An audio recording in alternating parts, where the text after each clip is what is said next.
কালীপুজোতেও বৃষ্টির হাত থেকে মিলবে না রেহাই। মাসের শেষে আবারও ঝড় বৃষ্টির পূর্বাভাস।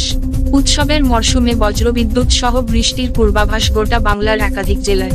যদিও ভারী বৃষ্টির সম্ভাবনা আপাতত নেই, তাই কোথাও সতর্ক জারি করা হয়নি। একটানা বৃষ্টির জেরে দীপাবলির আনন্দ মাটি হতে পারে। আবহাওয়া দপ্তর সূত্রে খবর, দক্ষিণবঙ্গের জেলাগুলিতে বৃষ্টি হতে পারে কোথাও কোথাও, তবে ভারী বৃষ্টির কোনো সম্ভাবনা নেই। উত্তর 24 পরগনা, পশ্চিম বর্ধমান, বীরভূম, নদিয়া, মুর্শিদাবাদের কোথাও কোথাও হালকা বৃষ্টি হতে পারে। বজ্রপাতের সম্ভাবনাও রয়েছে। কোনো সতর্ক জারি করা হয়নি। কলকাতার সর্বোচ্চ তাপমাত্রা 32 ডিগ্রি সেলসিয়াস। দিনভর আংশিক মেঘলা আকাশ থাকবে। আর্দ্রতাজনিত অস্বস্তিও সামান্য অনুভূত হবে। শুষ্ক আবহাওয়া ফিরবে গোটা বাংলায়।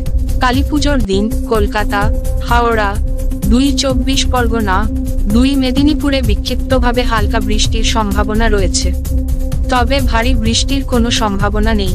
বাকি জেলাগুলিতে শুষ্ক আবহাওয়া বজায় থাকবে। উত্তরবঙ্গের জেলাগুলিতেও বিক্ষিপ্ত বৃষ্টি হতে পারে। উত্তরবঙ্গের সব জেলায় বৃষ্টি হতে পারে। ব্যুরো রিপোর্ট, জেলার বার্তা।